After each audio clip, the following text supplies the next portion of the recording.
Aí, Acho que ok. talvez que ele deu 50 minutos, não sei, Bruno. É, Bom, porque Bruno, tava. obrigado pelo convite, tá? Ok. Obrigado, Jailan, também. Eu acho que eu participei agora que eu estou recordando aqui, eu participei da qualificação do Jailan também, não foi, Jailan? Eu Foi na não lembro. prévia, o senhor estava presente. Foi a prévia, eu acho. Não foi a qualificação, foi a prévia, não foi, Jailan? Foi A a prévia prévia, da defesa, é isso? a qualificação. A Hum. prévia da qualificação. Nossa senhora, você tem a prévia, tem a qualificação e tem a... A prévia a Rapaz gente do faz céu, para treinar, né? a vida é meio curta, rapaz, você tá doido. Bom, pode ficar à vontade aí, Eugênio. Tá, então eu lembro mais ou menos algumas coisas, tá? Eu lembro algumas perguntas que eu já fiz para você lá, ô Jailan, e eu queria começar por isso. O que que mudou de lá para cá?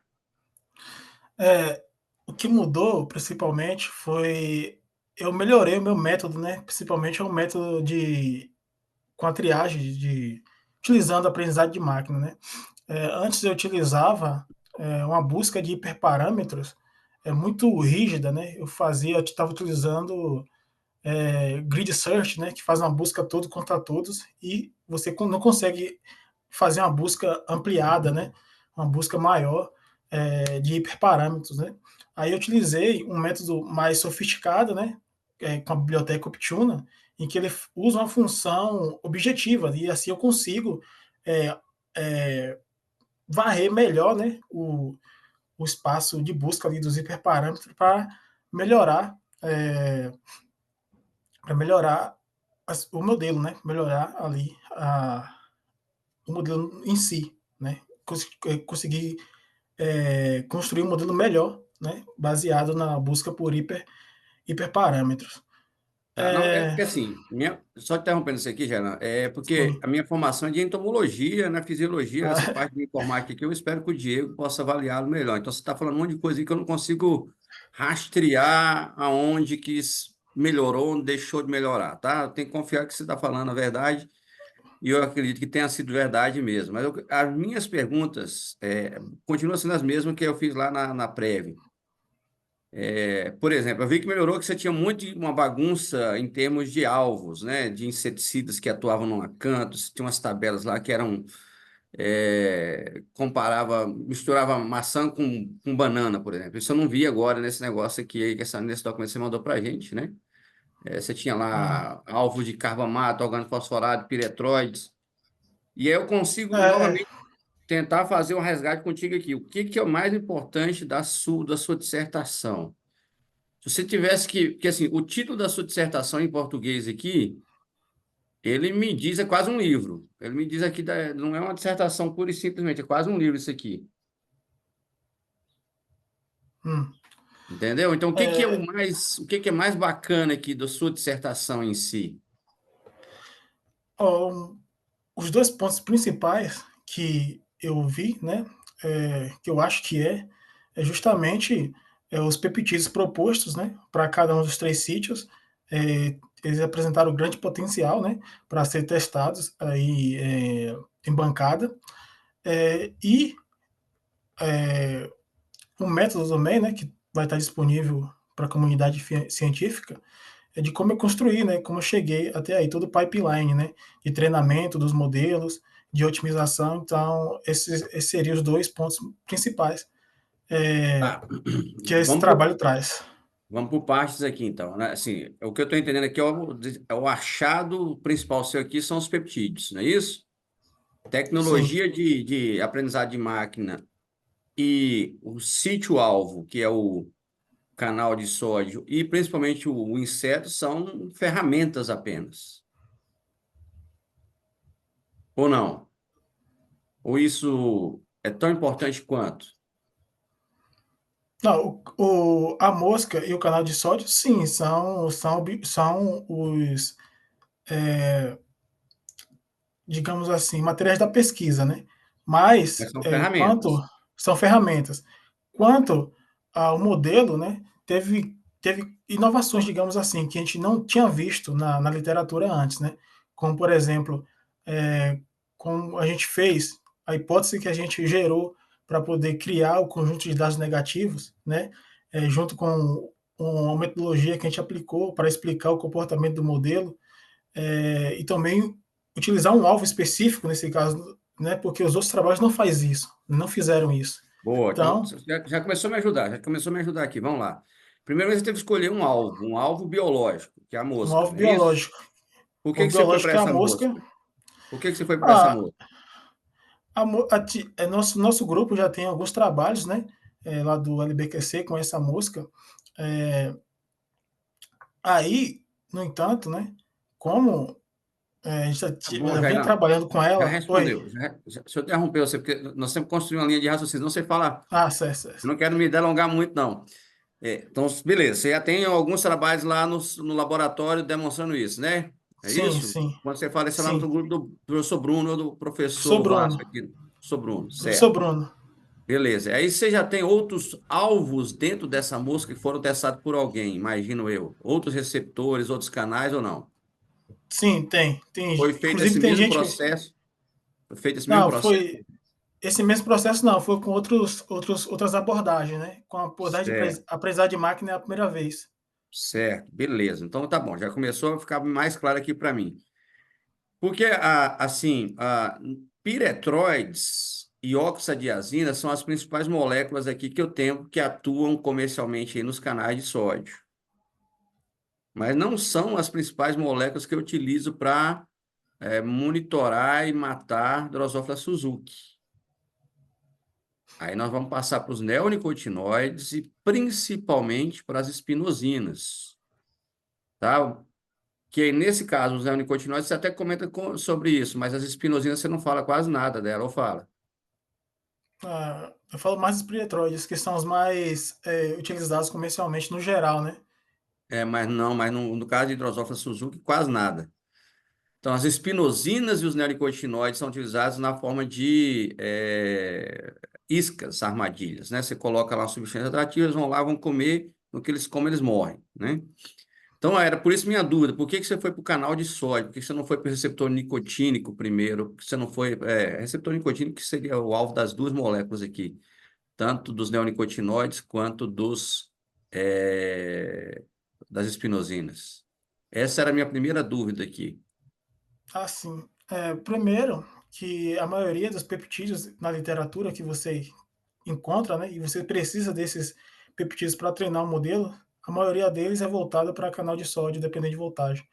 Para Tem outros certeza canais disso? tem. Sim, onde até conseguiu ver, sim, né? Até onde consegui ver, sim. Então, peptídeos são sempre buscados para canais de sódio, A maioria, sempre não. tá? Mas, digamos assim, muito diferente de peptídeos para receptores nicotínicos, por exemplo. Para receptores nicotínicos, não cheguei a ver e também não encontrei nenhum até hoje. Não, eu sei porque é o seguinte, eu trabalhei muito com receptores, com canais de sódio também, tá? Desde a minha graduação e meu primeiro pós-doc lá foi justamente mostrando a seletividade de inseticidas em canais de sódios de humanos e de insetos, tá, Jailan? E eu Hum, sei que tem muitas toxinas, peptídeos, que são toxinas de aranha, de escorpiões, que realmente utilizam os canais de sódio como alvo, né? E a gente aprende ali alguma coisa também para trazer para a área de inseticida. Mas por questões de escalonamento, custos para obtenção disso e daquilo, a gente acaba vendo que é muito difícil conseguir colocar um peptídeo desse no mercado.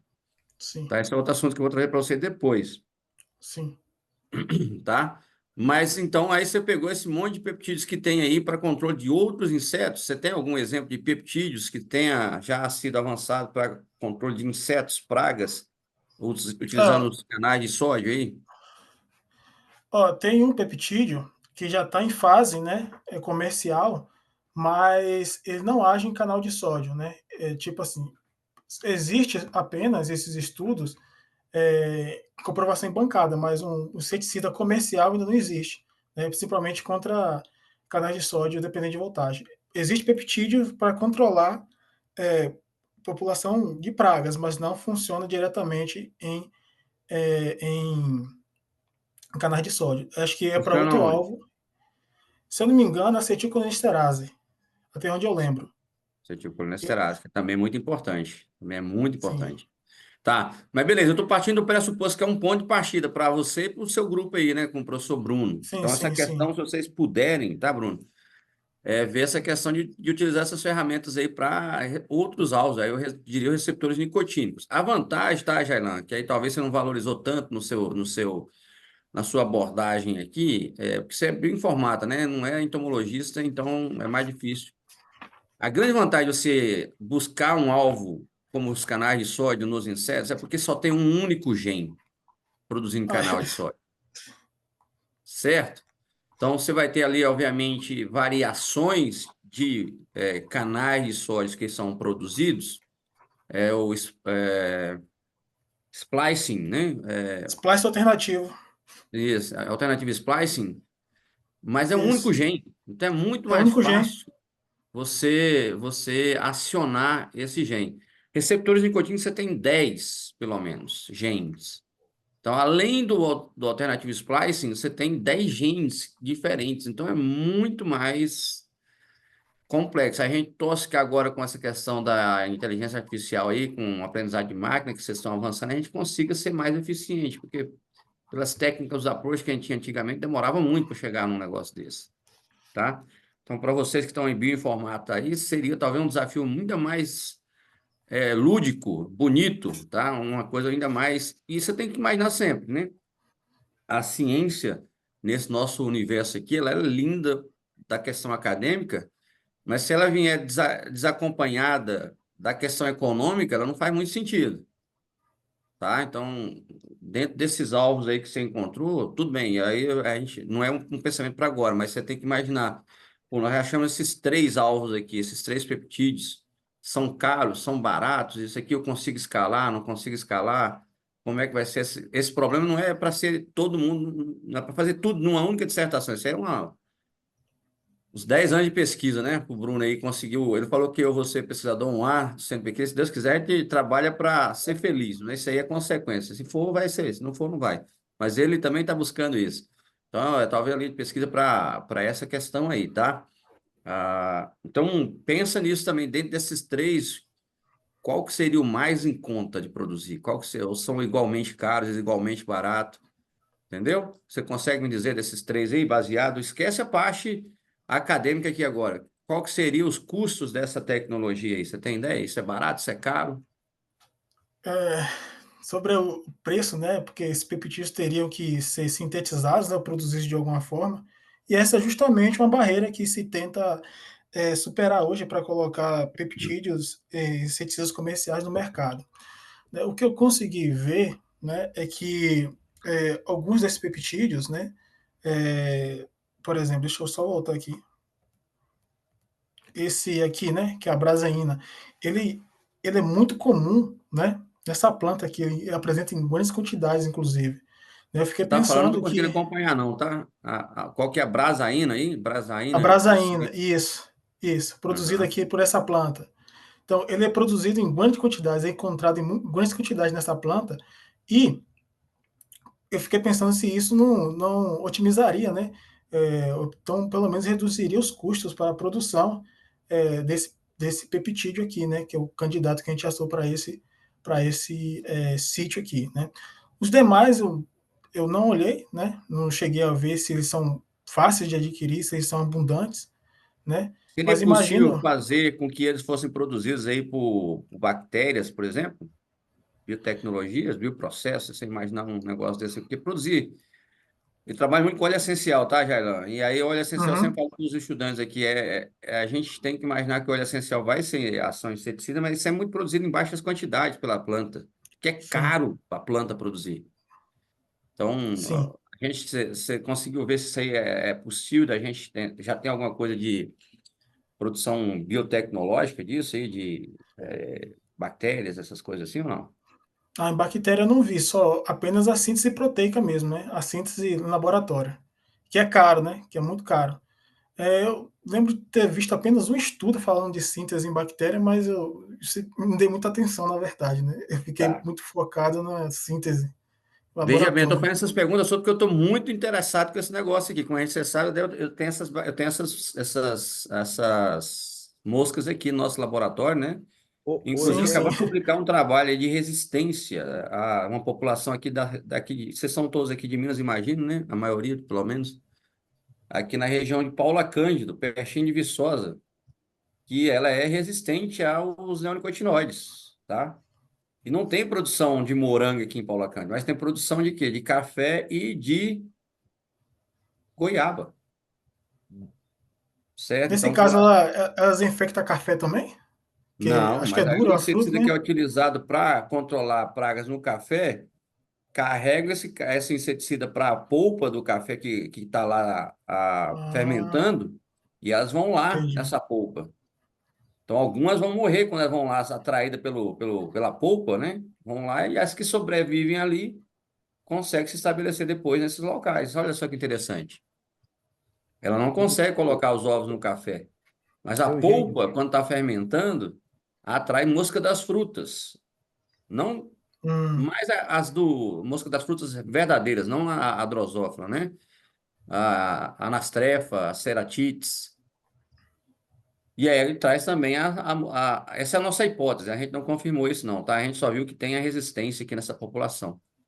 A neonicotinoides, tá? hum, Então é um avanço ainda mais, se a gente conseguir ter esse peptídeo aí em capacidade de trazer para a bancada, tá? Eu não sei se você ou você vai continuar no doutorado, algum outro estudante do Bruno, a gente tem como testar isso aqui, tá? o Eugênio, deixa eu interromper aí, só para complementar uma coisa, antes de você passar para outro ponto.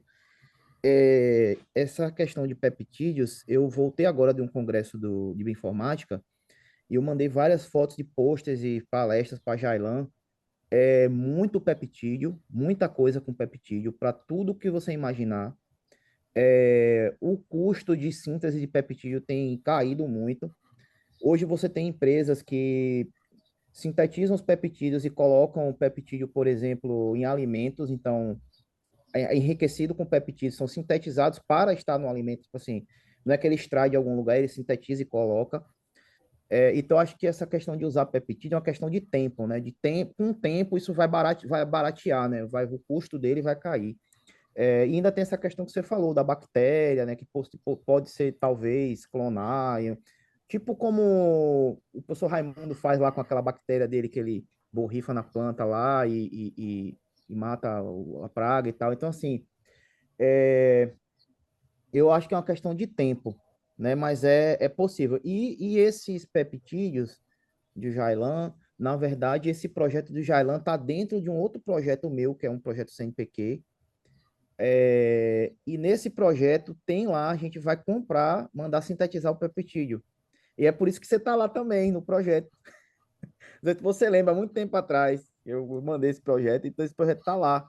Aí, assim, a ideia é pegar pelo menos um peptídeo desse, aí a gente mandar sintetizar ele e a gente fazer algum teste, alguma, sei lá, um alimento com ele, sei lá, não sei, né? Eu não faço ideia, mas formular alguma coisa com ele, entendeu? Com algum desse peptídeo aí. Beleza, Bruno. Se você conseguir pagar para fazer a síntese deles aí, pode mandar para nós Sim, aqui que a sim, gente sim. testa, tá? Sim, vai custar, eu acho que no mínimo aí uns 20 pau aí, velho, para sintetizar um peptídeo desse.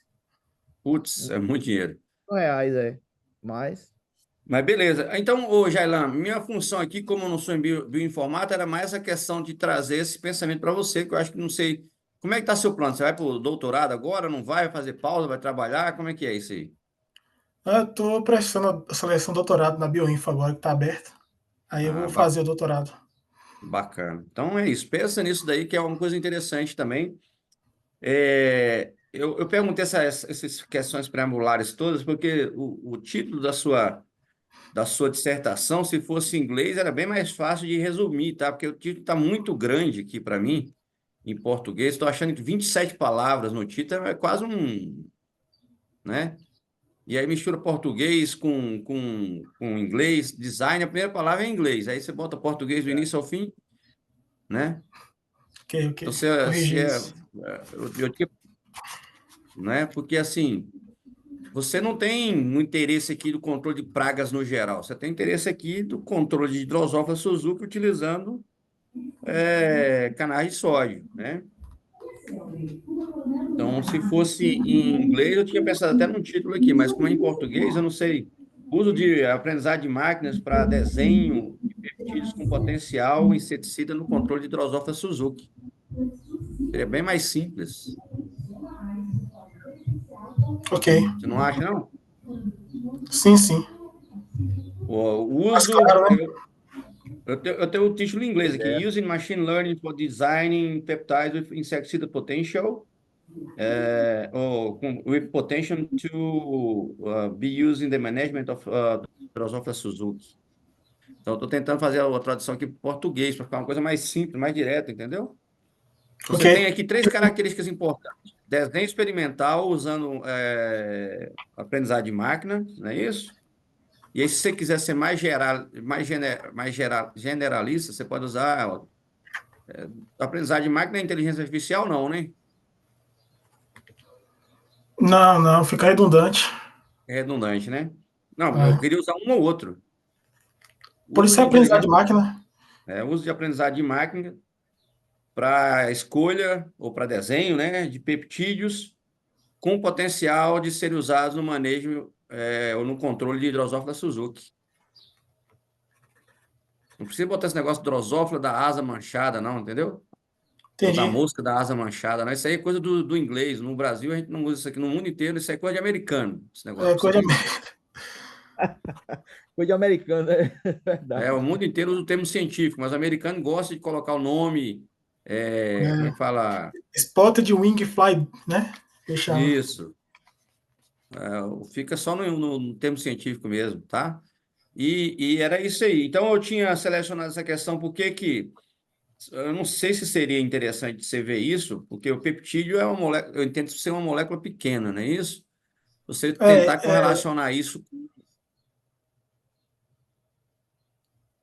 Vai com os falar do tamanho inseticidas deles, né? sintéticos. Eu não sei se é o tamanho deles. Eu não sei se você fizesse essa questão aí, quando você traz toda essa parte de parâmetro, hiperparâmetros, docagem dinâmica molecular, essa parte aí eu interajo com o Bruno justamente por conta que acho que a sinergia de afinidades facilita isso, né? Então, se eu tenho um especialista, eu não quero ser especialista nisso. Eu vou ficar na parte mais entomológica, agronômica aqui. E por isso que eu não me aprofundo muito para não ficar.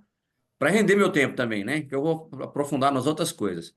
Então, essa característica, eu não sei se valeria a pena você fazer, talvez agora não para o artigo, eu já vi que vocês já submeteram o artigo, não é isso? Sim. Como é que está essa questão aí? Ah, Te Já, dei já, uma já veio para olhada. revisão? Te não. dei uma olhada ontem. Ainda não, né? Tá numa etapa lá de avaliação ainda. Eu não Né? sei se seria interessante fazer um controle positivo, não acho que precisa, mas seria interessante, talvez, até como material suplementar, fazer essa questão com um peptídeo comercial, se tiver, se não tiver, com inseticida. Pega um piretróide aí que tem. E piretróide tem 2 categorias, né? Tipo 1, tipo 2, e ainda tem as oxadiazinas, que são a terceira classe, a segunda classe aqui de inseticidas que atuam nos canais de sódio, né? E aí você teria esses controles positivos aí para serem fornecidos como material suplementar, mostrando em termos de potência, em termos de. Porque você usa um termo aqui que eles são inibidores dos canais de sódio. Eu não saberia te dizer se eles são inibidores sem antes fazer um teste in vitro, né? Colocar isso aí, expressar o canal de sódio, isso aí tem aos montes lá, ó, com a professora Kedong, né, Bruno? A gente conseguiria fazer o teste disso aí lá e pedir para ela aplicar isso no canal de sódio de Drosophila Suzuki, que é expresso em ossos de xenopos, né, de sapos, de rãs, na Olha, verdade. se ela aceitasse testar isso lá, eu já comprava por lá mesmo. Já se mandava entregar lá para ela.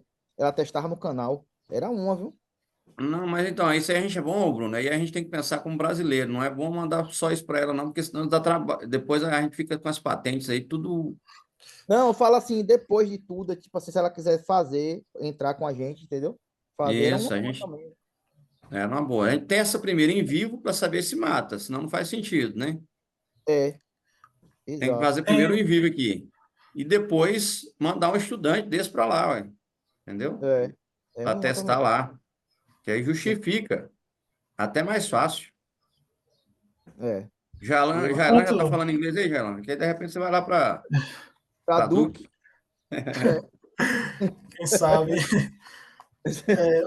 Mas quanto à comparação, né, com pesticidas sintéticos que já existem, né, um problema aqui que eu vi, que eu cheguei até a pensar nisso, mas esses sítios aqui, eles não se sobrepõem com os sítios de inseticidas com os piretroides que agem nesse canal. São sítios diferentes, né?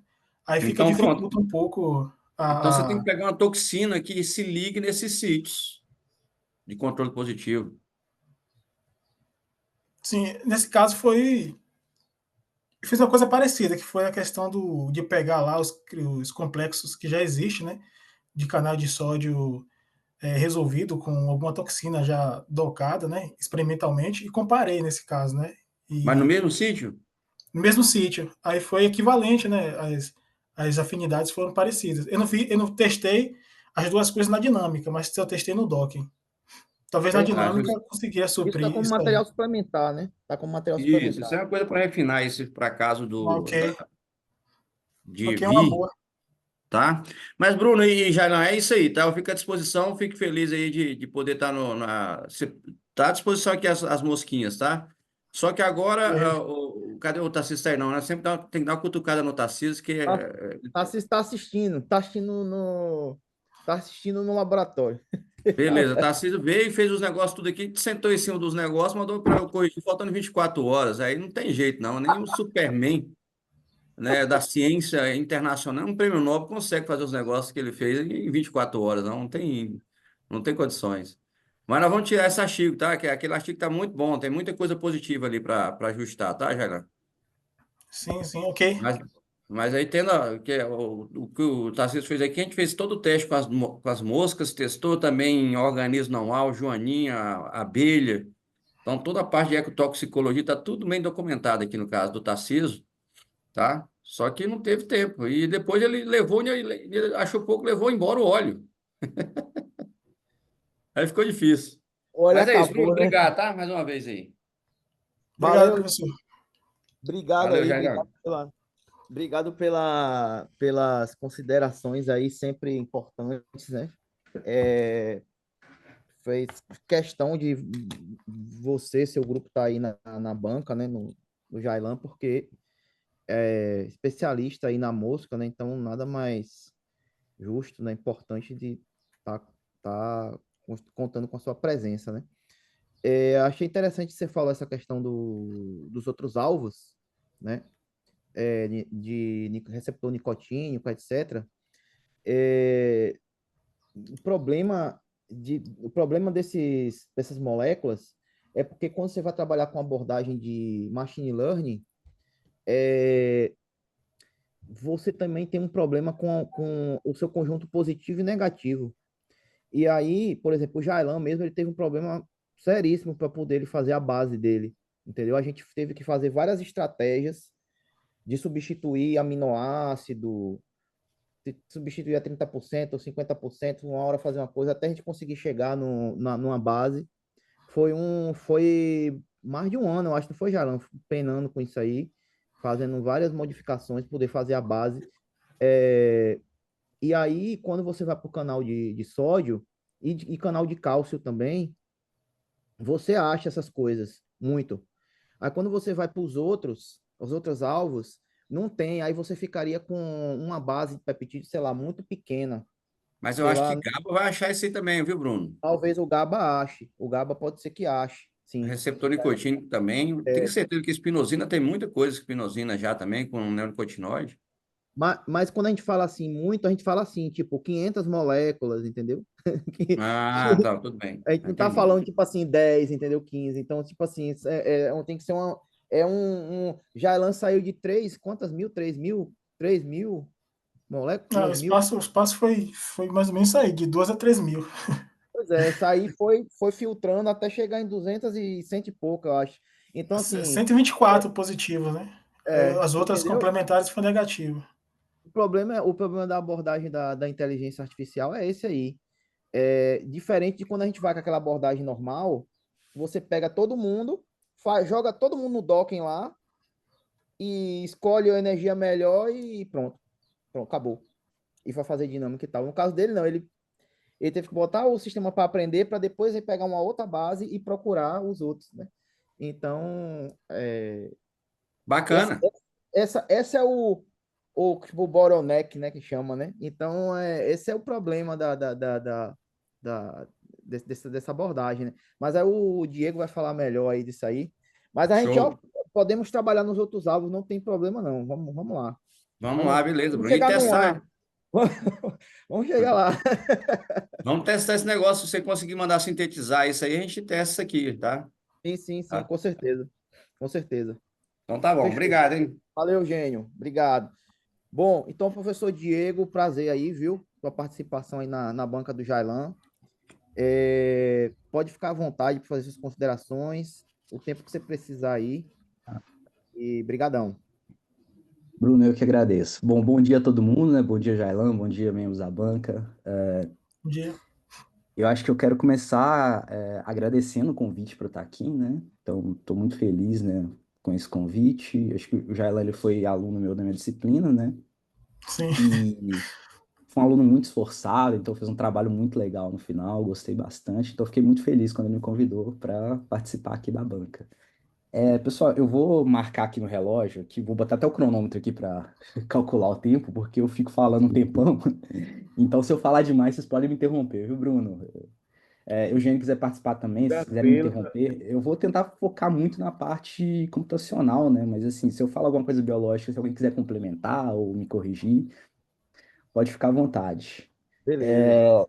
Beleza? Bom, então vou começar aqui falando. Eu vou resumir primeiro. Eu fiz umas anotações aqui, mas assim, foi, sei lá, tem cento e tantas linhas. Então, eu acho que eu não vou falar tudo, não. Durante o decorrer da sua apresentação agora, Jaila, eu vi que algumas coisas eu não tinha prestado atenção, não tinha percebido, então eu fiz novas anotações, então acho que eu vou começar por essas partes novas que eu anotei, né? Eu vou começar fazendo um resumo geral de qual foi a minha visão quando eu li o texto, né? Acho que eu cheguei a ler duas vezes, né? Então eu li a primeira vez quando você me mandou o convite, né? Mas eu li bem rápido, assim. E aí, essa semana, eu recebi a notificação, né? Eu disse, "Ih, esqueci o que que eu li." Eu fui ler de novo e fiz novas anotações. Dessa vez, acho que eu tenho uma boa visão do texto. Eu acho que eu vou começar primeiro com as críticas, né? Então, não é a parte legal, mas assim, a minha principal crítica não é você, mas ao modelo de dissertação adotada. Eu não sou muito fã desse modelo de dissertação em que você tem uma introdução curta, né? Você tem objetivo, justificativo e tal, e você coloca um artigo em sequência. No caso, isso eu acho que isso dificulta um pouco a leitura, e dificulta um pouco a revisão, né? Então, eu notei alguns problemas de numeração de figura, numeração de página, né? E uma coisa que eu achei ruim também é que faltou imagem de estrutura no texto, né? Então eu vi que aí na sua apresentação foi fantástica, eu gostei bastante da apresentação, tem muita figura bem detalhada, se detalhou bem o texto, né? E a minha pergunta inicial é por que que essas figuras aí que estão na apresentação não estão no texto? Rapaz, eu tava com dificuldade de pensar essas figuras. Toda vez que eu tava fazer, sabe, sempre saía alguma coisa que ficava assim, já tá fora, isso aqui não tá. Porque eu tava tentando juntar três informações diferentes na mesma figura, né? A informação do docking e a informação da dinâmica e a informação da energia livre. Aí não Uhum. tava batendo as três, entendeu? Aí toda vez que eu tentava fazer uma imagem, eu tava, sabe, tá ficando ruim. Aí, depois que eu fiz uma prévia esses dias, eu comecei a fazer essas imagens e saiu uma imagem que satisfez, né? As três condições. Aí eu coloquei aqui na É, apresentação, mas no texto lá não tem mesmo, não. essas Mas imagens eu vou ficaram muito colocar. boas, cara. Você tem que colocar elas no texto, com toda a certeza do mundo. Tem umas Sim, bem sim. legais ali, uma que você mostra a Essas membrana, aqui. né? Tem uma da membrana também, que tem a proteína e a membrana junto. Essa é bem legal. E essa daí, tá vendo que tem uma parte desenovelada dentro dela, né? Na parte interior, né? Sim. Assim, isso o AlphaFold, a gente já trabalha com outras proteínas de membrana, o AlphaFold não consegue modelar. Eu tenho uma hipótese bem legal do que poderia ser aí, né? Eu acho que isso aí, essa parte interna, ela deve interagir com alguma outra proteína, alguma outra molécula interna lá e deve tomar alguma outra forma. Mas assim, eu ainda. Eu pensei, professor, que essas regiões aqui, elas tipo faziam um grampo aqui na membrana, sabe? Por isso não tinha essa informação. Hum, Fiquei pensando nisso, assim, olhando, porque na dinâmica, algumas alfa-hélices aqui, alfa-hélices, fazia isso, né? Fazia tipo um Aham. encaixe aqui. Aí eu fiquei pensando, será que é isso? Por isso não tem informação? Mas não sei, também não sei. Eu também não sei. Eu acho que isso interage com alguma outra coisa. Eu tinha até uma hipótese do que poderia fazer, né? A gente podia pegar, sei lá, pegar outras proteínas e jogar no AlphaFold Multimer para ver como que ele Uhum. modela um par de proteínas, né? Para ver se ele se vai tomar outra forma e tal. Assim, a gente estava até com Interessante. outro projeto relacionado com proteínas de membrana, né? E a gente tem esse mesmo problema. A parte interna ela é desnovelada. Não sei se ele é assim mesmo ou se interage com alguma outra coisa. E era até uma proteína. Nossa, eu não me lembro qual que era. É a CYP2D6. E ela tem relação, mutações nessa parte que é desenovelada, ela tem relação com algumas doenças, né? Então a gente estava tentando descobrir por quê. Mas aí a gente não foi muito para frente, não. Mas enfim, vamos falar do texto aqui, sem mudar muito de assunto, né? Em relação a coisas que eu notei também.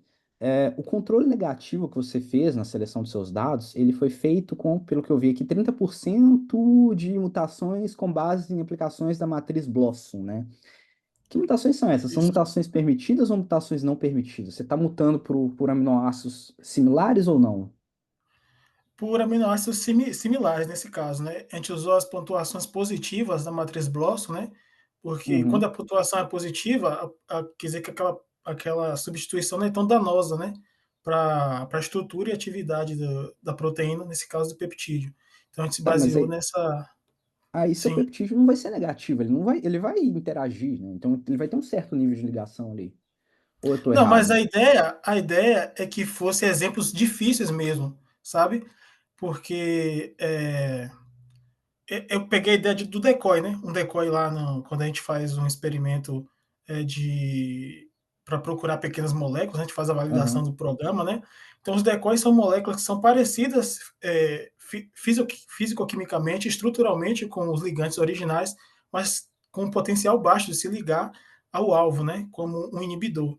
Então foi partindo dessa ideia de decoys, né? Que a gente aham, implementou essa metodologia. E, aliado a isso, um artigo que eu li, né, enquanto eu estava escrevendo a discussão, é que ele não fala assim, uma forma ideal, né, de você colocar exemplos difíceis para o modelo fazer predições, né, para treinar o modelo, um conjunto de dados uhum. negativos. Ele não fala quais são, mas ele fala que tem que ser difícil. Então eu não tive muito uma base de pegar e dizer, o que é um exemplo difícil e real, assim. Então, essa substituição foi um exemplo difícil, mas é simples de se pensar, assim, que eu consegui pensar, né, para poder implementar e fazer uma base de dados que fosse difícil, assim, para o modelo separar entre as duas, né? Porque, Não sei, viu? por Porque. exemplo, se é um modelo se a base de dados tiver muito viés, um viés muito óbvio de se classificar, como por exemplo lá, vamos supor que nenhum conjunto de dados negativos tem apenas peptídeos com um determinado tamanho, né? Sei lá, de até Uhum, 50 resíduos. Isso aí é um viés que o modelo vai aprender e vai generalizar mal, né? Quando for fazer predições, novas predições. É por isso que implementar, né, colocar exemplos difíceis na base de dados negativo, ele pode, né,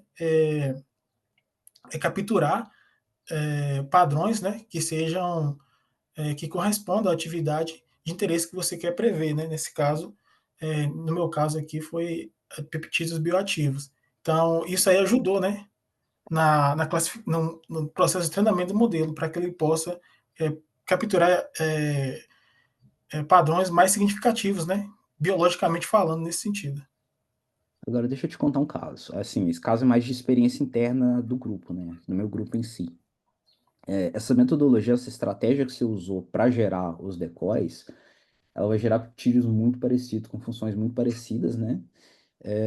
E o problema disso é que aí na classificação, não sei se isso vai separar bem. E a gente até mostrou isso, a gente tem uma patente recente, né, de um método que usa. Que a gente usa? Engenharia genética. Engenharia genética, não, perdão. Algoritmo genético, perdão. A gente usa algoritmo genético aplicando mutações em peptídeos, né? E a gente geralmente usa a matriz BLOSUM para fazer essas substituições. E a gente mostra que a partir de determinado número de gerações, ele gera peptídeos que se ligam até melhor do que os peptídeos iniciais. Então, assim, o seu controle negativo ele pode ser até mais positivo do que o controle positivo. Então, isso é um problema, né? E aí eu vou te dar outro exemplo. No nosso grupo, um outro trabalho que foi da Giovana, ela precisou gerar peptídeos decoy também, né? E ela fez uma estratégia um pouco diferente. Em vez dela mutar ah, peptídeos, por aminoácidos parecidos, né? Ela simplesmente intercala os peptídeos. Então, ela cria ela vai alternando as posições dos peptídeos e vai gerando peptídeos com a mesma quantidade de aminoácidos, com os mesmos aminoácidos, mas em posições diferentes. Então ela usa isso como decoy e ela mostra que o decoy, feito dessa forma, ele dá um resultado, um controle negativo mais negativo, se eu posso dizer assim, né? Mas no caso, vocês estavam substituindo qual porcentagem lá dos peptídeos originais para gerar os negativos? Ela Que, permutava, eu não sei ao certo qual que é a porcentagem, mas ela permutava os peptídeos, os aminoácidos do peptídeo, os resíduos de aminoácido do peptídeo. Então ele tinha exatamente os mesmos resíduos, mas em posições diferentes. Aí eu não sei se ela entendi. perguntava 50%, eu não tenho ao certo qual que é a porcentagem aqui agora não, mas ela fazia isso. Dá uma olhada, acho que a dissertação dela está até disponível no portal. Ah, ok, eu vou dar uma olhada. Aí você mostra em determinado momento que seus peptídeos eles têm muitas cisteínas, né? E aí minha pergunta é, Sim. será que esse monte de cisteína, eu não sei se você está adicionando ou retirando essas cisteínas, isso não tem relação com ligações de sulfeto, não? Então, ao retirar isso, isso não impactaria na inibição, não? O Nesse que você caso acha? aqui, eu Ah, não mexi no conjunto de dados positivos, né? Isso aqui são as sequências que peguei disponível nas bases de dados. Sim, tá, mas os a, negativos eles não são derivados dos positivos? não todos, apenas 69 peptídeos. 55 são neuropeptídeos. Eu usei aquela metodologia para complementar e ter uma base de dados balanceadas, entendeu? Ah, tá, entendi. Não são todos, não. Na verdade, sim, né? Aqui, como eu fiz uma substituição completamente aleatória, depois que eu vim me perceber, falar, rapaz, será que eu teria que ter me atentado mais para tentar evitar para isso aqui ficar um pouco mais, né, Aham. equivalente e ficar um pouco mais E- difícil também? Mas eu não me atentei, então fiz a substituição completamente aleatória, então esse foi aqui o resultado, né? eu faria Quantidades positivas. uma análise de contato aí para ver a quantidade de ligações de sulfeto que você tem, antes e depois, para ver se modifica ou não. É, Eu vi também, deixa eu andar rápido aqui, que eu já passei da metade do tempo já que eu reservei para falar. A sua base de dados, então, ela vai ter 248, um N de 248 por sim, 8.000 e alguma coisa, né? sim. Em modelos que você tem uma quantidade grande de colunas, o modelo de regressão logística ele tende a funcionar bem. Você chegou a testar isso ou não?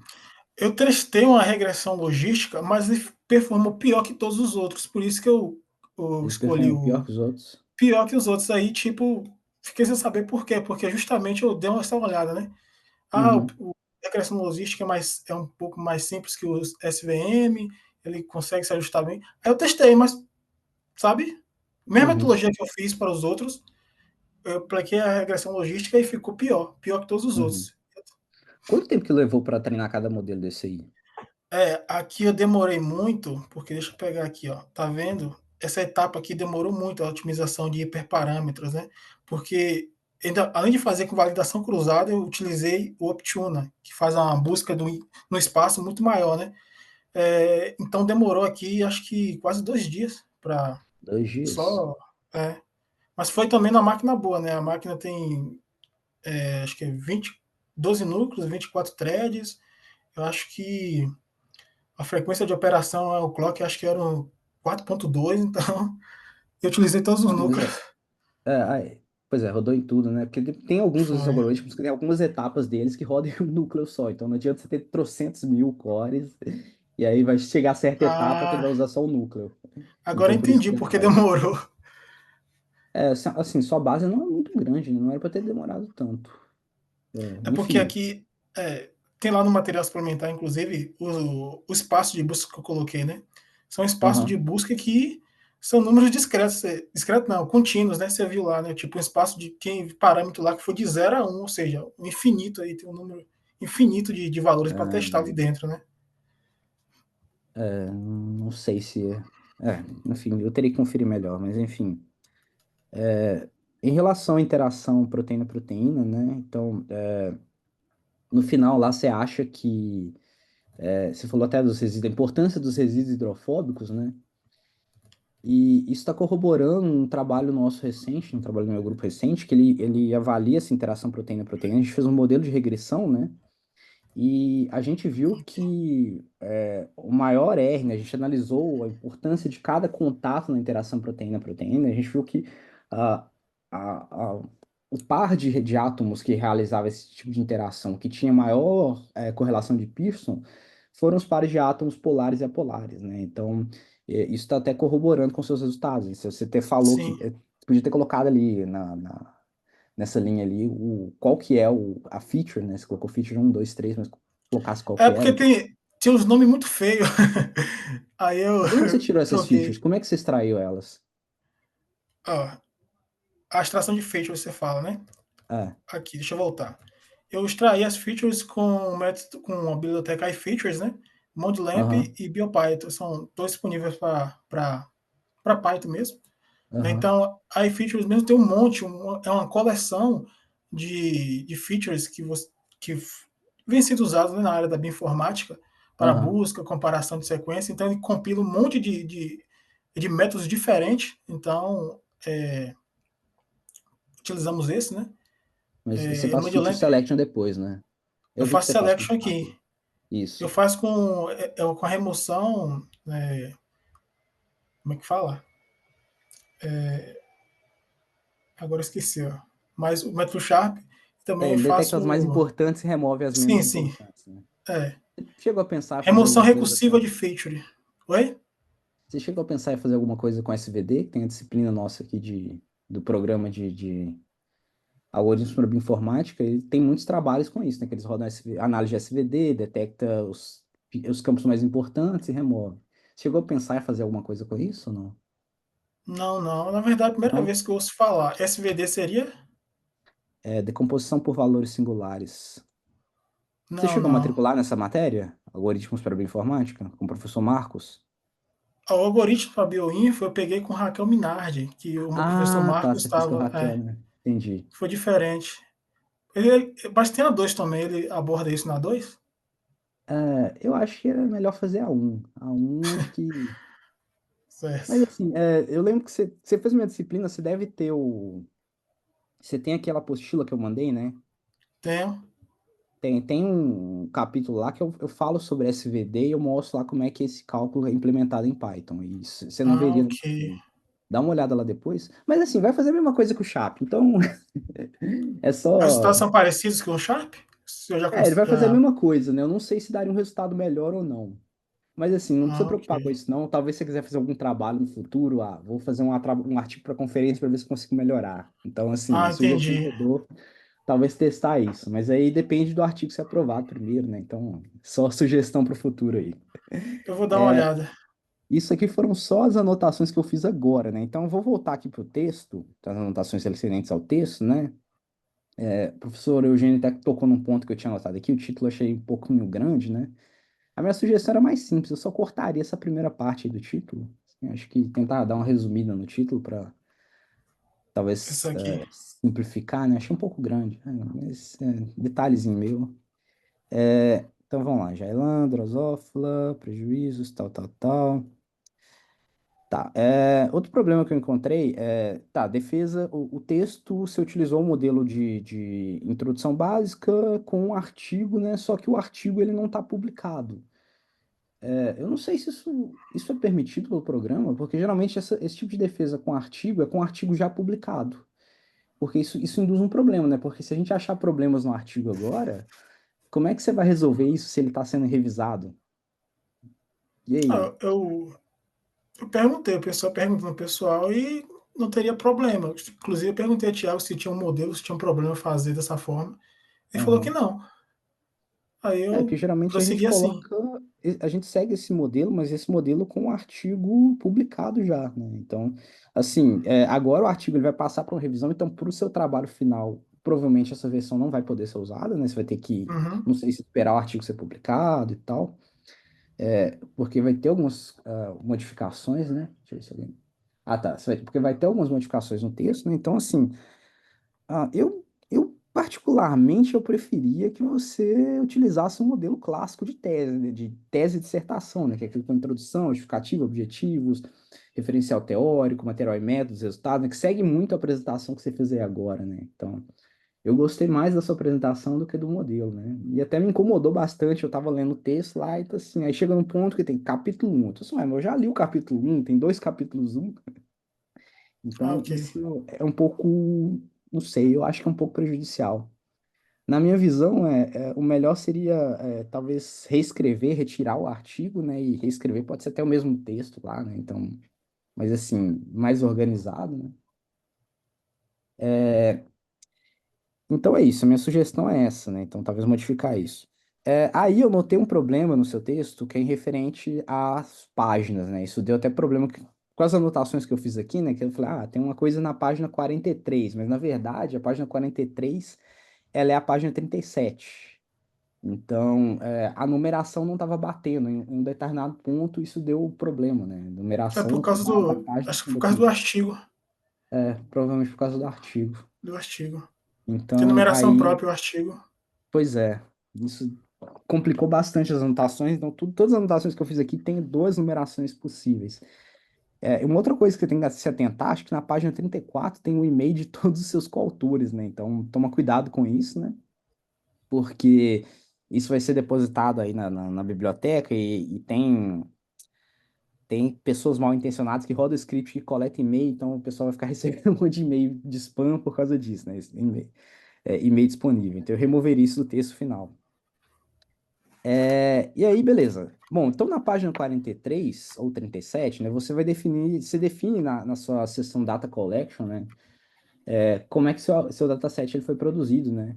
E aí uma coisa que me incomodou é que você não colocou o N da base de dados, né? Eu vi que assim, em vários pontos você vai colocando, você vai falando, adicionei a base de dados, por exemplo, peptídeos da Arachnoserve database foram incluídos, mas quantos peptídeos dessa Arachnoserve, né? Então, todas essas informações, ela tem que estar no texto, né? Ok. Então, quantos você coletou, quantos foram, né? E aí, por exemplo, aí na página 44 você coloca, a base tem um N de 69. Então, pô, 69 é uma base pequena. Mas mais para frente você fala, depois da curadoria manual, 124 peptídeos foram incluídos. Aí eu tô assim, mas não era 69, agora já são 124. Aí tem outra parte que você coloca, mas são 248. Então isso eu fiquei um pouco perdido em relação ao tamanho da base. E o tamanho da base vai Porque influenciar bastante no seu modelo, né? Então, aqui eu acho que foram 124 foi o positivo, né? Aí os negativos que foram duas quantidades, que foi 55 triados Ah, aqui, tá. né? E 69 foi gerado aqui artificialmente. Aí Minha acho que eu vou sugestão colocar isso lá melhor. para resolver esse problema, na primeira frase da sessão de data collection, você coloca: coletamos X sequências de peptídeos, sendo Y positivas e Z negativas, e aí você Ok. pode manter o texto normal, que aí você explica como é que você chegou nesses valores. Mas assim, faz um resumo logo de cara, para o seu leitor já saber de cara qual que é o tamanho da base de dados que está lidando. Aí no seu texto, você fala uma coisa que me preocupou bastante. A seleção foi restrita a sequências revisadas de tamanho de até 200 aminoácidos. Tem peptídeo com 200 aminoácidos? Minha pergunta é essa. A gente Por que fez, você escolheu colocou um esse tamanho tamanho? de até, a gente colocou um tamanho de até 200, mas por descarrego de consciência. Mas ao fazer as leituras dos artigos que resumia as sequências que agiam em canais de sódio, a gente viu que tinha tamanhos variáveis, né? Que não seguia aquela definição de peptídeo que algumas pessoas seguem, que não está certa também, que é aquela definição por tamanho, né? Peptídeo tem Uhum. tamanho até 30, tem tamanho até 50. Essa definição por tamanho é uma definição errada, inclusive é uma definição que não reflete o que é um peptídeo, né? Vários autores usam tamanhos diferentes. E a gente O colocou que um que tamanho de seria? até 200. Oi? Pera. Mas aí, 200. O que seria um peptídeo, então, nessa sua visão? A gente colocou 200 por descarrego de consciência, mas nenhuma sequência do nosso conjunto de dados tem 200 resíduos. A maior que tem 121 resíduos, entendeu? É só expandir para tentar pegar tudo. O conceito de peptídeo tem esse conceito por tamanho, que não tem, é pouco preciso, E tem o conceito por origem, né? Por exemplo, qual a diferença entre um peptídeo e uma proteína, né? Hoje já não é válido mais essa definição, mas proteínas, elas são criadas por processo de tradução, não é isso? Enquanto Uhum. peptídeos, a maioria deles é produzida pelo processo de clivagem enzimática ou eletrolítica. Nesse caso aí, é uma definição que algumas pessoas estavam usando até hoje, alguns pesquisadores. No entanto, a gente já viu até que tem peptídeos que é traduzido também, né? Inclusive por sequências não codificantes. Então já caiu por terra essa definição também. E existe uma terceira definição, que é segundo a estrutura, né? A estabilidade da estrutura dos peptídeos, em que diz que a proteína existe em apenas um conjunto de conformação, enquanto peptídeos existem em vários conjuntos de conformação. Aí seria outra definição que também não está bem definida, não é bem discriminante, né? Porque existe peptídeos, por exemplo, peptídeos com tamanho 50 que encaixa dentro de uma categoria de definição, mas que tem muitas pontes de sulfeto e não existe em vários conjuntos de conformação, mas existe também em um, entendeu? Então, a definição de peptídeo aqui, que a gente não colocou isso no texto e nem discutiu isso, mas foi quanto à sua atividade, né? Que são sequências de aminoácidos pequenas com atividade direcionada a um alvo. Então a gente seguiu mais ou menos isso, mas não seguiu nenhuma das outras definições tradicionais porque elas estão imprecisas nesse caso. Fiquei satisfeito com isso, não, cara. Assim, não é minha área, não é uma parte que eu tenho domínio, mas assim, o que a gente viu, que eu tenho visto na literatura, em outros trabalhos até do grupo em si, por exemplo, o Martins ele define que um peptídeo não pode ter mais que 50 aminoácidos.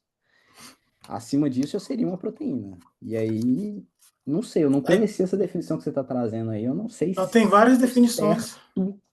quão certo ela tá. Mas assim, eu não sei se você poderia definir que uma proteína com 200 aminoácidos, mesmo você tá falando que não tem aí, mas na sua metodologia você tá colocando, eu não sei se você poderia confirmar que ela é um peptídeo.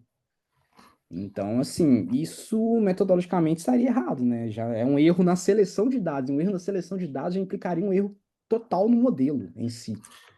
É porque se eu Muito utilizar, sei lá, prejudicial, cara. pequenas proteínas, tem sequências na minha base de dados que tem tamanho entre 30, tem 40, tem 50 e aí fica uma coisa esquisita, né? Porque se esses peptídeos, inclusive, todos eles tiveram atividade no canal de sódio, né? Aí se eu deixar ele de fora por causa de uma definição que é, no mínimo, é, imprecisa, aí eu vou perder dados, né? Aí meu modelo Então já coloca tá. lá. Então não é só peptídeo, não. Você coloca peptídeos e pequenas proteínas. Eu não É. sei se eu consideraria, assim, essa questão do tamanho do peptídeo para mim é importante. Não sei, acho que Eu vou conversa com o colocar pessoal do seu para grupo. evitar, mas a definição de peptídeo por tamanho ela é imprecisa. Por exemplo, 50 resíduo é peptídeo, 51, 52, 60 Tá, já eu não é concordo, mais? mas 200 para mim, assim, a minha É, hemoglobina vai ter 153. Pela sua definição, ela poderia entrar aí como peptídeo. Não faz sentido no meu ponto de vista. E para mim, isso aqui, na seleção de dados, isso é crítico, um problema crítico no seu modelo entendi, aqui. entendi. Assim, eu rodaria de novo e eu delimitaria com base no que a literatura está falando. Ou então eu mudaria o foco do trabalho. Não são peptídeos só, são peptídeos e pequenas proteínas. Ok. Ok? Mas aí, se você abrir para pequenas proteínas, você teria que pegar de outras bases de dados. Aí complica mais a situação. Eu não desprezaria o tamanho em si. Ok? Se O eu, Tanto é se que. eu, se eu acrescentar mais proteínas aí, se eu expandir e acrescentar mais proteínas, meu base de dados positiva vai ter um grande viés de tamanho, entendeu? Vai. É. Diego, a gente teve uma discussão sobre isso aí no início do trabalho, sobre Uhum. esses 200 aí, inclusive. E aí, eu também achei gigante demais, achei um tamanho grande. Só que realmente existem, se você pegar vários outros trabalhos, você vai ver que tem peptídeo, tem vários trabalhos escrevendo peptídeo, tipo assim, com quase 100 aminoácidos, e o cara descreve como peptídeo. Aí, mas realmente, a gente teve uma discussão, uma reunião que a gente teve, eu, Jailan, Joyce, e a gente ficou meio, pô, vai botar 200. Eu tiraria eu diria que sua base chegou até cento e poucos resíduos, entendeu? Eu não colocaria 200, talvez. Talvez isso aí chegue no artigo, volte isso aí, por causa disso aí. Ok. Pode ser que realmente tenha crítica realmente com isso aí. Realmente 200 é muito grande, é muito grande, é um tamanho, é uma proteína, na verdade, né? Mas eu acho que o que o Jailan quis dizer é a definição, talvez, é o que é da origem do peptídeo, né? A origem, né, no caso, que vem da clivagem. Uhum. Mas realmente você poderia também ter uma proteína, uma modificação pós-traducional, onde você cortaria e seria uma proteína também, né? Você descartaria uma parte, a outra seria, sei lá. Bom, eu acho que tem que dar uma olhada mesmo. Tem que dar Eu uma acho olhada. que isso aí vocês vão ter que revisar. Tanto é que É. tem trabalho, tem coisa que eu não sei nem se eu podia falar, mas tem trabalho do grupo de engenharia genética, de algoritmo genético, que a gente está mostrando que quando você parte de um peptídeo maior, sei lá, 30 aminoácidos, e vai aplicando o algoritmo genético nele, e vai verificando quão melhor ou pior, né? A gente foi mostrando que, com o decorrer das gerações, o tamanho do peptídeo ele vai diminuindo. Então, ao final, os melhores peptídeos, eles são pequenos. Isso corrobora com outros trabalhos também, que, por exemplo, a gente teve uma reunião alguns meses atrás, né, teve até a presença da professora Maria Goretti, lá aí de Viçosa, né? E ela falou, olha, peptídeo, a gente mostrou lá, tem peptídeo aqui com 40 aminoácidos, tá? Ela falou, não, esse peptídeo está muito grande. Então, a gente sabe que para experimento, para aplicação de inseticidas, né, os peptídeos melhores são os pequenos. Então, sei lá, até 10 aminoácidos. E eu vi que você considera em uma certa parte que seus peptídeos ele tem de 13 a... Quanto que era o tamanho? Eu não lembro. 13 até alguma Cento, coisa, 120. 121, eu 121. acho. Isso. Já estaria fora do que ela está comentando que são os melhores peptídeos, né? Então, Não, assim... isso é uma concordância. Geralmente, peptídeos menores estão correlacionados com atividade. Mas também a gente tem que lembrar aqui que esses peptídeos da base de dados positiva são peptídeos da peçonha de aranha, ou seja, Uhum. são peptídeos que produzidos naturalmente com o tamanho, por exemplo, tem peptídeo aqui que tem tamanho de 80 o resíduo, produzido por aranha e por escorpião, que funciona em bancada contra canal de sódio, e que é uma coisa que o organismo não Assim, usa para poder o que eu tô caçar, né? falando é, isso não é peptídeo. Aí seria uma pequena proteína. Não Ah, sei. entendi. Entendeu? Essa Mas questão eu vou da corrigir isso, sim, terminologia, você tem que olhar isso. eu vou corrigir, Vou sim. voltar aqui para a parte aqui do. Definição, talvez É. mudar a definição, realmente. Ah, vamos lá então para a parte de metodologia. Na página 40 ou 46, né? Aí a minha dúvida foi: você modelou a estrutura desses peptídeos? Ou não? Ou você trabalha só com a sequência? Não, na etapa de. Não. Os positivos e negativos só com sequência. Só com sequência, você não faz modelagem, não, né? Não. Eu tenho a Tá. estrutura deles, mas eu não utilizei como uma features, não. Entendi. Não, beleza. Então isso é, isso é bom. Porque a gente viu que se modelar o peptídeo sozinho não faz sentido. Porque a estrutura final do peptídeo ela vai ser dada pelas interações que ele realiza com o receptor, né? Então, O senhor me falou isso uma vez, por isso que eu não fiz. isso. A gente viu e até criou os modelos lá baseado em estrutura e modelo baseado em sequência para comparar com os modelos baseados em sequência. E os modelos baseados em estruturas perdiam para os modelos baseados em sequência. E eu ficava, por quê? Não faz sentido e tal. Depois que cheguei a essa conclusão que dependia muito, a estrutura ela vai depender muito do receptor. Então, isso vai mudar bastante. Tá, vamos lá. Extração de feature. Então, eu notei que a Joyce ela é só orientadora, né? Sim, Joyce, ela tá aqui, Joyce, você tá aí? Não, né? Mas assim, a minha não. pergunta é a seguinte: por que que você não usa? A Joyce ela trabalha muito com assinaturas estruturais baseadas em grafos também, né? Então, e a minha pergunta é: por que que você não chegou a usar esse tipo de assinatura como feature? É porque eu cheguei a considerar a assinatura estrutural. Eu até fiz a pergunta ao senhor, se dá para usar Uhum. lá. Aí o senhor falou que teria que estar docado primeiro, né? O peptídeo. Ah, tinha que estar docado, Tinha exato. que estar docado. Aí eu tinha que usar o AlphaFold multimédia e tal. Ia ficar muito caro computacionalmente para mim fazer tudo. Aí por isso Realmente. que eu escolhi outras features, né? Mas eu queria utilizar a assinatura estrutural, sim. Talvez não tão caro, porque você tem. Sua base é pequena, né? 248. Você teria que modelar 248. Mas o Você meu tem. canal de sódio tem 2.100 resíduos de aminoácido. Ah, tá. Não dá não. É, Você tinha que ter uma infraestrutura menor, violenta né? para rodar isso. Nossa, você tinha que ter uma máquina muito top para rodar isso. A É, proteína não é sei se daria. gigante. Não sei E se são daria três, certo. e são 3 sítios. Não sei se daria certo, não. Talvez se você conseguisse modelar o canal de sódio uma vez só e, sei lá, de alguma forma congelar ele, modelar só a estrutura do peptídeo com base nele. Eu não sei se tem como fazer isso. Também nunca. Eu fui orientado até tentar cortar a proteína, mas eu fiquei assim, sabe? Cortar esse negócio grandão, cortar na onde? Sabe? Cortar. Aí Aí complica. eu fiquei. Não vai dar certo, Se eu não. não me engano, tem alguém do meu grupo que está trabalhando com isso. Tava tentando, porque tipo, tava tentando modelar uma coisa muito grande. Opa. Me deu uma travada aí. Ah, pensei que tinha caído. Não. Tá todo. Não sei. Vocês estão Tá me todo mundo. ouvindo? Agora sim. Voltou, voltou. Ah, Voltou agora. perdão. Deu uma travada aí. Ah, Tava perdão, então, falando que não. Acho alguém que. tava trabalhando com isso, aí travou.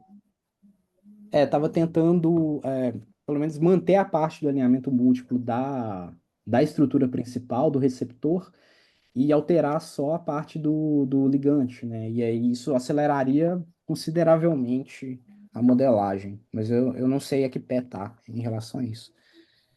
É só uma Ah, sugestão minha, checa isso, vê se isso é possível ou não.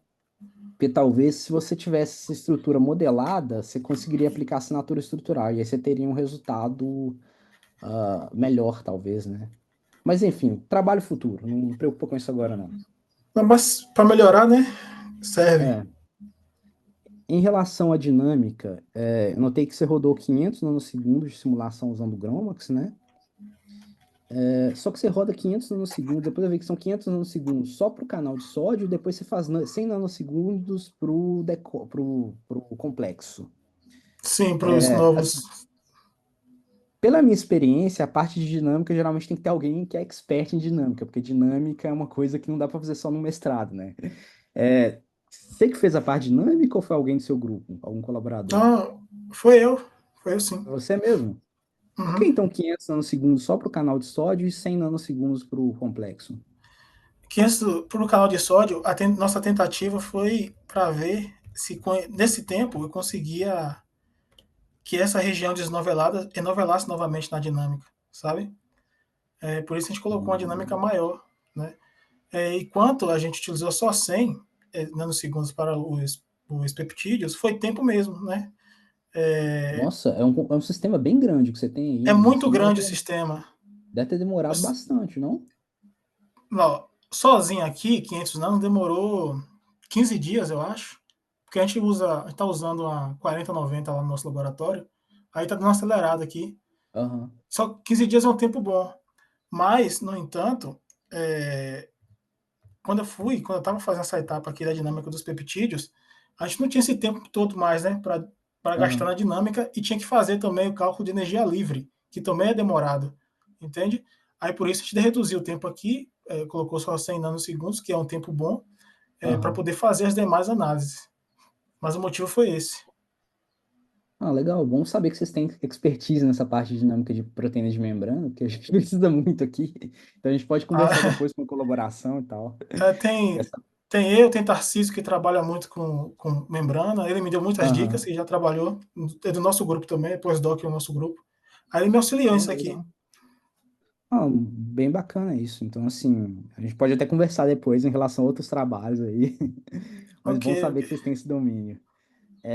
Bom, eu vou saltar isso aqui. Ah, uma coisa que me incomodou no seu texto é que você usa a sigla SVC e você coloca Support Vector Machine. Eu tava vendo isso hoje, falou, doideira, suporte Vector Classifier. Aí só corrige na tabela. Ou você coloca SVC como Support Vector Classifier, ou você coloca SVM só para besteirinha. Isso aí com certeza vai voltar na revisão. O revisor Vai, vai achar vai. ruim. E aí, na sua tabela, nos seus resultados lá do artigo, você coloca a tabela 1 como resultado da cross-validation, né? Sim. Por que que você dá um destaque maior no recall? O recall é sua principal métrica, você está citando ela, né? Mas eu vi que, por exemplo, no SVM você tem uma precisão baixa. Isso talvez Sim, seja um viés, né? Um indicativo que você tem muitos falsos positivos, né? Então, ou seja, muitos sim, ligantes, muitos não ligantes classificados como ligantes. Isso não seria bom, isso. né? Por que que você escolheu o recall? Ah, o recall tá sensibilidade aí. Por que que você É porque escolheu essa a métrica? tradução é sensibilidade. Acho Ah, que foi um erro lá que eu cometi, porque a métrica mais importante aqui é a precisão. Talvez eu tenha cometido um erro lá no texto. eu Porque a vi isso, precisão vai eu controlar, né, a taxa de falso positivo e para drug discovery a métrica mais importante é a precisão ao C e precisão focaria média talvez no que não está F1, aqui. né? O F1. Porque o F1 é difícil interpretar, a média harmônica, né? Aí fica difícil de você olhar para o F1 e falar, o que está acontecendo aqui de fato? Uhum. Eu gosto muito de olhar a acurácia com uma métrica geral, né? Para ver se tem variação muito grande na acurácia, mas eu olharia também o F1. Eu não entendi F1. dessa tabela 2. O que métrica que você está exibindo aí? Aqui chama de score na verdade seria acurácia no conjunto de teste e treinamento, né? Porque O e também treinamento tem. seria o seu cross-validation? Não, aqui na divisão inicial dos dados, né? Fora da validação cruzadas. Aham. Aí ele te entrega um score de treinamento, né? Que reflete quão bem o modelo se ajustou aos dados. E aqui seria no conjunto de dados de teste já a predição feita, né? Ah, E tá. Você assim faz a um. gente é, Entendi, entendi. é para ver se aí a distância entre esses dois valores geralmente você tem um indicativo de overfit, né? Porque Eu aqui no cross geralmente eu validation, sim, eu uso o cross-validation para verificar essa parte. Então, eu vejo o valor médio aí, que o cross-validation te dá a média, né? E sim, vejo se a média está diferenciando bastante do teste. Mas, pelo que eu entendi, então você faz um treinamento extra a mais. isso. Eu nunca tinha visto isso, não.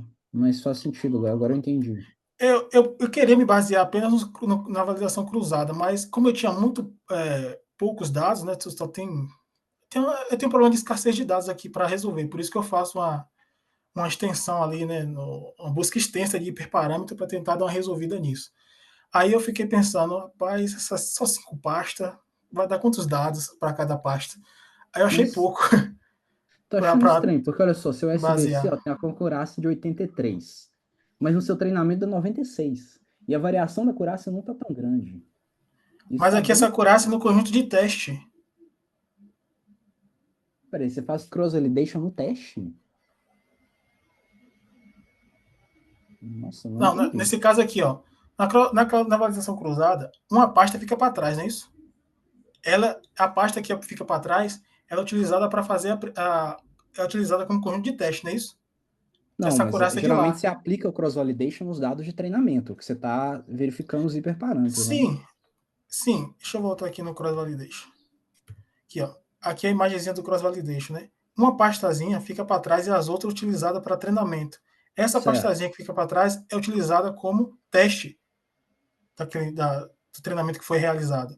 E assim por diante, não é isso? Até a última pasta. Então aquela Tá. acurácia lá é isso.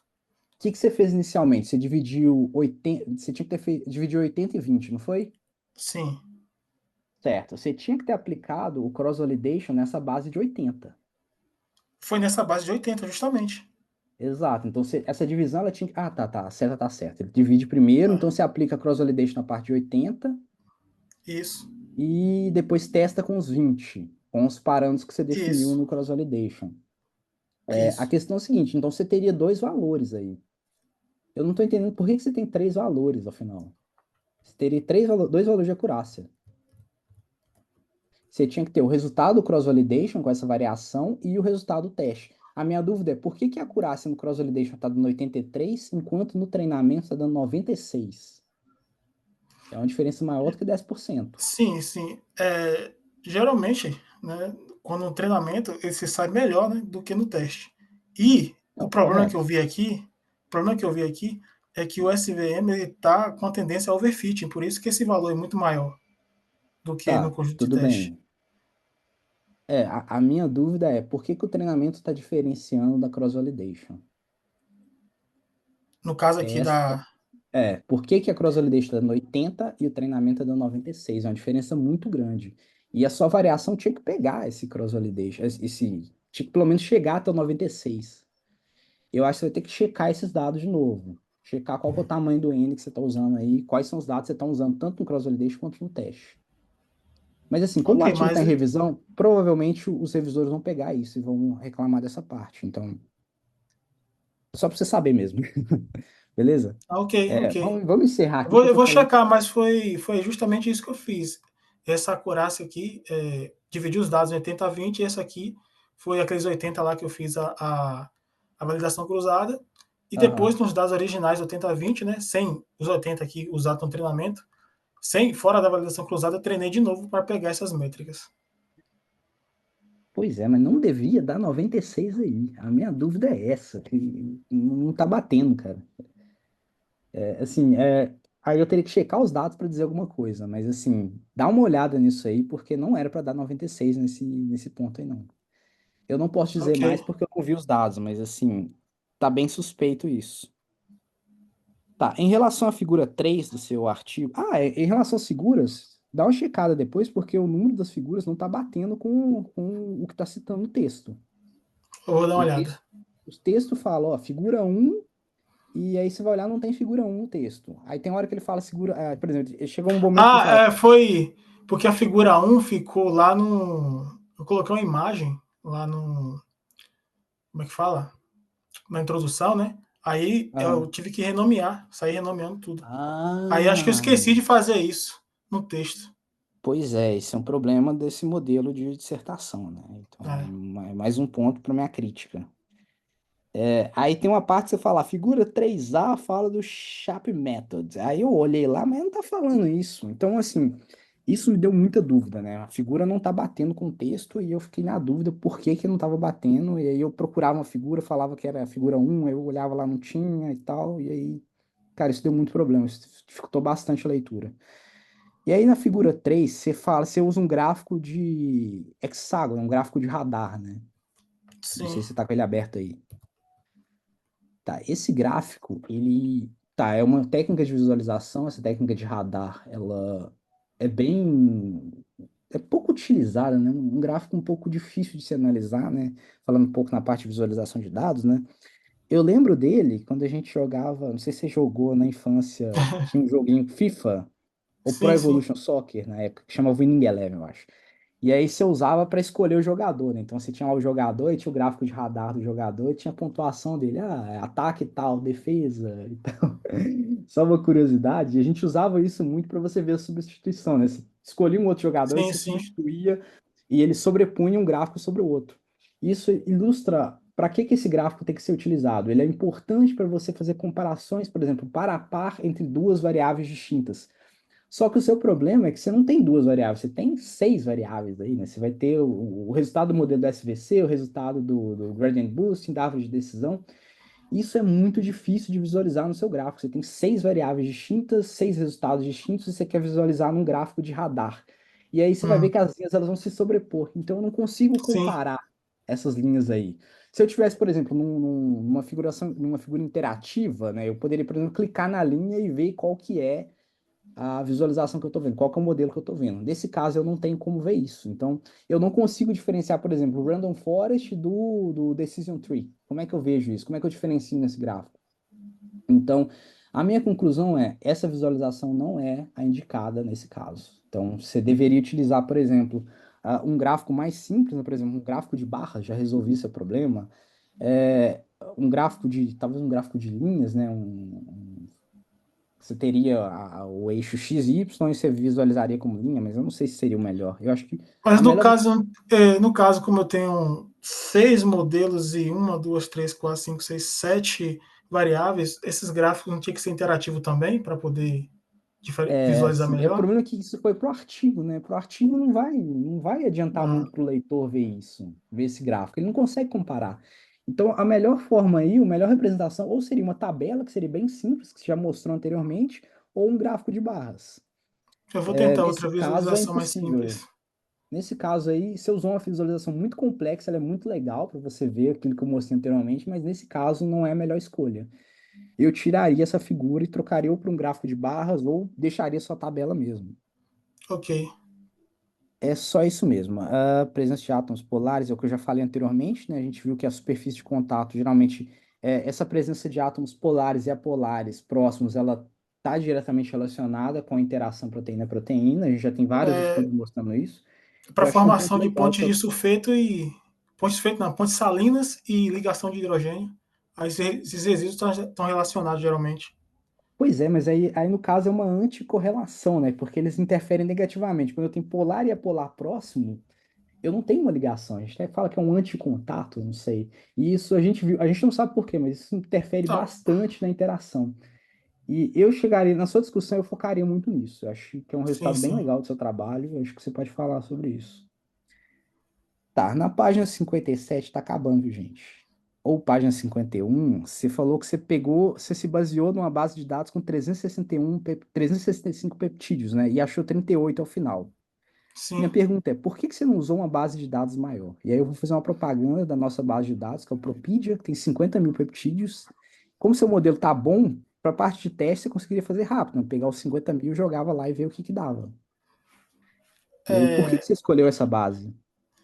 A gente queria pegar peptídeos de origem vegetal para diferenciar, né?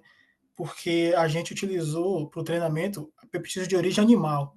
Aí a gente achou que seria Hum, interessante ver se a gente encontrava alguma coisa de origem vegetal com o nosso modelo, né? Que seria até um indício bom, né? De que o nosso modelo consegue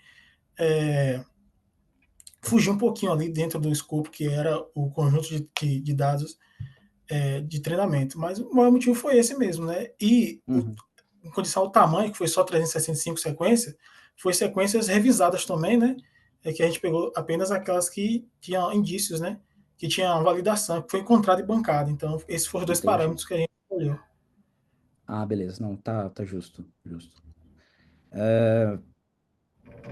Vou cortar todas essas milhões de coisas que eu escrevi aqui. Vou falar só sobre dois pontos agora. Primeiro, relação a figuras, né? Eu gostei muito das figuras da sua apresentação. Achei que faltou elas no texto, né? Então, assim, para mim foi muito difícil pensar no que estava escrito lá e não ter as figuras, né? Eu pensei, não tem problema, porque eu vou lá no material suplementar e vai ter lá os arquivos PDB lá e dá para baixar e eu vou olhar. Só que no material suplementar, você citava que os dados eles estavam disponíveis no Zenodo, eu acessei o Zenodo, mas o diretório estava É, fechado. não está fechado ainda, o professor me instruiu a não abrir ainda, nem lá Hum. no GitHub, até a publicação do artigo. Os revisores eles têm acesso a esses dados ou não? Não, não, também não. Putz, aí vai pegar. Assim, eu concordo, os dados têm que estar fechados até a publicação, mas assim, os revisores teriam que ter acesso. Se pegar Dá um um jeito de revisor mandar mais para ele. chato, acho que ele vai ele vai criticar isso. É só isso. Acho que é isso. É isso. Mais uma vez agradeço o convite. Eu peço perdão se eu fui um pouco chato, eu sou um pouco chato nessas Não, amizades. que é isso. Mas é isso aí, eu Inclusive, falei professor, demais também.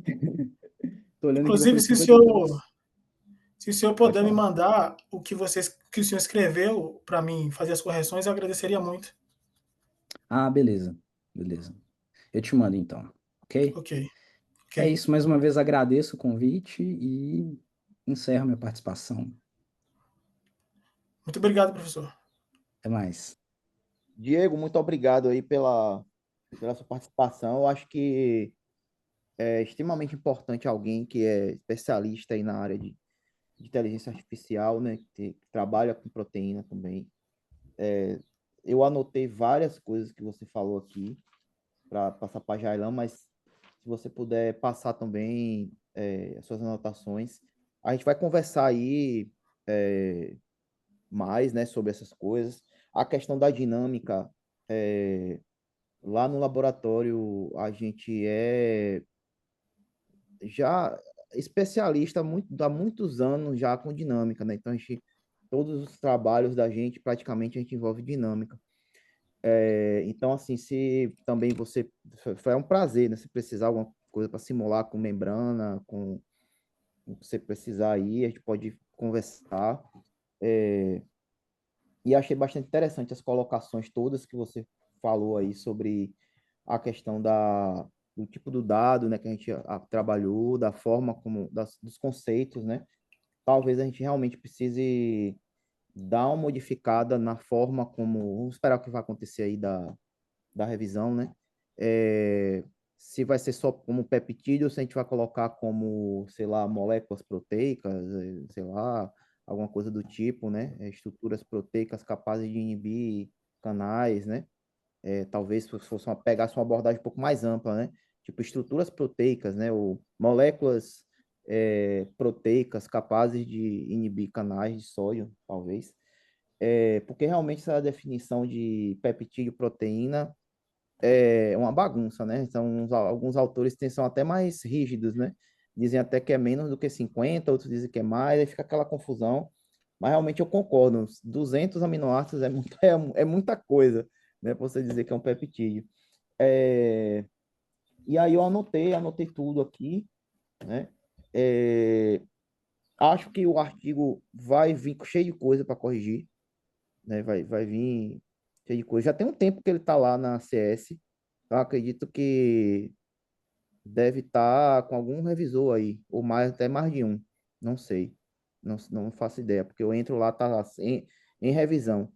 Então, não consigo ver. Essa questão dos e-mails, achei interessante, os e-mails dos autores que tá lá naquele documento, né? Ali é o PDF, quando a gente pede para salvar a submissão. Depois você tira lá, Jailan, Ok, bota só é, até a parte que está o texto mesmo, né? O resumo, né? A parte, primeira página. E é isso, né? Da minha parte, sou orientador, né? Não tenho tantas coisas assim para eu vou falar do trabalho em si, porque a gente já discutiu várias coisas, só dizer que a gente vai acatar as sugestões aqui da banca, né? Eu vou discutir com a Joyce também, o Diego também, se quiser depois participar, Diego, fica à vontade também, se quiser ajudar nos trabalhos. A gente também tem uma base, viu, de peptídeos, que é o Piaba, né? Mas essa base é mais voltada à parte imunomodulatória, antimicrobiana. É, e a gente também tem trabalhado muito com isso, com a questão de peptídeos para várias coisas. Então, a gente vai acatar todas as considerações aí, né? E dar os parabéns ao Jailan, né, pelo esforço dele, todo esse tempo aí. Saiu lá de Jequié, né, lá no laboratório, foi para BH, né, passou esse tempo todo lá, conseguiu fazer todas as suas disciplinas, né, tudo, né, todo o seu projeto, então, com sucesso. Então, só dar os parabéns, dizer que foi um prazer aí, né, orientar o Jailan, e continuamos aí para o doutorado com peptídeos. Então, vamos abordar, vamos tentar aí já com as sugestões aí do Diego, também se ele fica à vontade, se quiser ajudar no trabalho também, já está convidado também para colaborar com a gente, é, mas com bactérias, né? A gente vai trabalhar numa abordagem de bactérias porque a gente tem uma colaboração aqui, né, que o Jailan pode testar, né, com bactérias, com peptídeos antimicrobianos aí, aproveitando o banco, né, o banco de peptídeos que a gente tem. Então, é, vai ser já uma abordagem semelhante, porém com outro alvo, né, com outro objeto de estudo aí. E parabéns, né? Só agradecer a todos aí. E eu vou abrir uma sala paralela aqui. Deixa eu só olhar aqui como é que faz, porque senão para não fazer nada errado aqui Eu participei de uma seleção da Beyond, acho que foi até com o Diego também, uma vez. E tem só que eu nunca tinha visto a parte de abrir a sala paralela aqui, a sala da. Peraí, rapidinho. Então vamos lá. Salas simultâneas. Onde está isso? Porque o meu Zoom é no Mac. Eu acho que aqui e abre nas opções aqui. Salas simultâneas. é, Adicionar uma sala.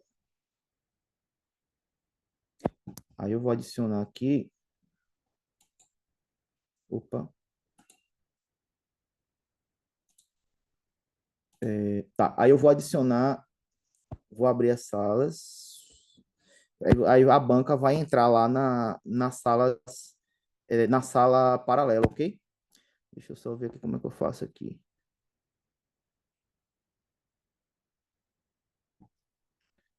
Hum, tá. Primeiro eu vou atribuir aqui. Participantes. Diego e Eugênio. Galera, aí vocês esperam um pouquinho aí, a gente vai para outra sala e daqui a pouco a gente volta.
Vamos lá, esperando só voltar o pessoal aí.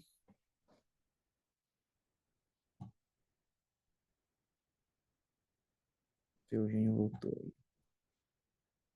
Será que o Eugênio saiu? Eugênio? Se o Eugênio clicou sair da reunião, ele saiu de E tudo. ele saiu da reunião. É. Ele tem que. Acho que ele vai voltar aqui, peraí.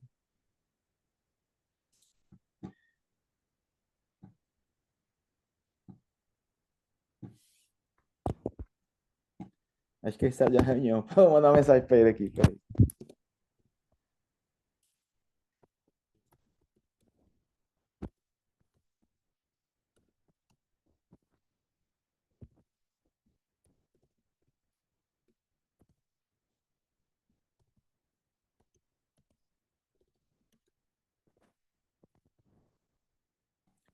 Se eu vou abrir a ata aqui,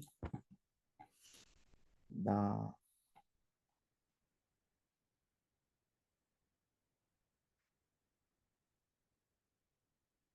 Tem a leitura de ata, que eles não mandaram nada aqui. Ou só encerra, aqui tá falando só para encerrar. Tal. É, deixa eu ver se tem algum outro documento aqui. Não, não tem. Inclusive chegou um e-mail aqui já com certificado.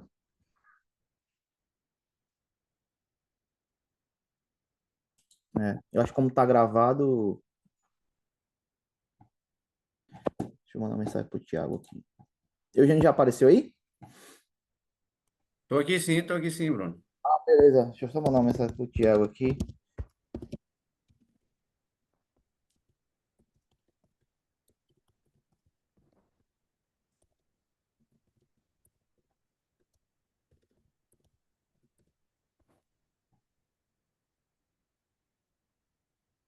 Perguntando a ele se tem alguma ata, alguma coisa para ler, mas ele tá me respondendo aqui, rapidinho.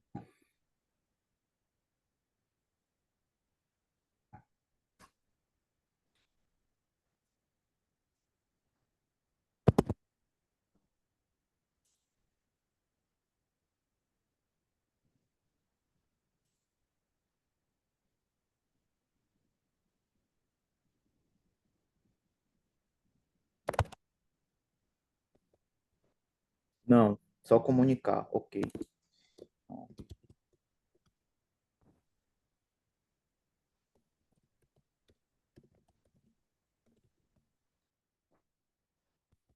Bom, pessoal, então já perguntei aqui, falei com o Thiago. Cadê Jailan? Pode abrir a câmera aí, por favor. Todo mundo abrir a câmera. Oi. Aí, Eugênio aí, quem puder abrir a câmera aí, fica à vontade. Então, com muito prazer, né, que após a deliberação da banca, né, Jailan foi aprovado e é mestre em bioinformática pela UFMG. Parabéns, Jailan. Parabéns. Então, se quiser Obrigado. coisa aí, seus agradecimentos, pode ficar à vontade. E depois a gente pode abrir a câmera aí, todo mundo dá um print, pelo menos ficar registrado aí, né? Pode falar aí, Jailan. Fica à vontade. Quero agradecer, né, a banca, né? Eu vou acatar todas as sugestões que vocês apontaram aqui. Tenho 60 dias para melhorar, né, essa dissertação para ser disponibilizada aí para o público, né? Agradecer aos meus orientadores, professor Bruno, né? A Joyce que não está aqui, mas foi de igual impacto, né? Agradecer também aos colegas que estão presentes aí até o final. Muito obrigado a vocês. E dizer que a parceria estamos aí, né? Para as futuras parcerias, futuros projetos. Agora, se eu passar no doutorado. E é isso. Só fica meu agradecimento aí e a disponibilidade também para colaborar com quem quiser. Maravilha. Fabrício, a gente vai virar a câmera aí pro laboratório aí. Cadê o povo do laboratório? Já foi embora? Ele tá no laboratório lá, ó. Tá. A Erenilson aí, o povo lá. Beleza, deixa eu tirar, vou tirar um print aqui então, peraí. Fica aí, viu? Aí, quem puder abrir a câmera aí, vou tirar 1, 2, 3, já. De novo, vou tirar outro. 1, 2, 3. E... Até mais, gente. Valeu, Bruno. Parabéns, Obrigado, viu, Jailan. pessoal? Obrigado. Parabéns. Até a Tchau. próxima. Até mais, Tamo gente. junto. Parabéns, Jailan. Falou. Valeu. Obrigado. Bora aí, Tchau, tchau. aproveite. Valeu. Tchau. Tchau, tchau.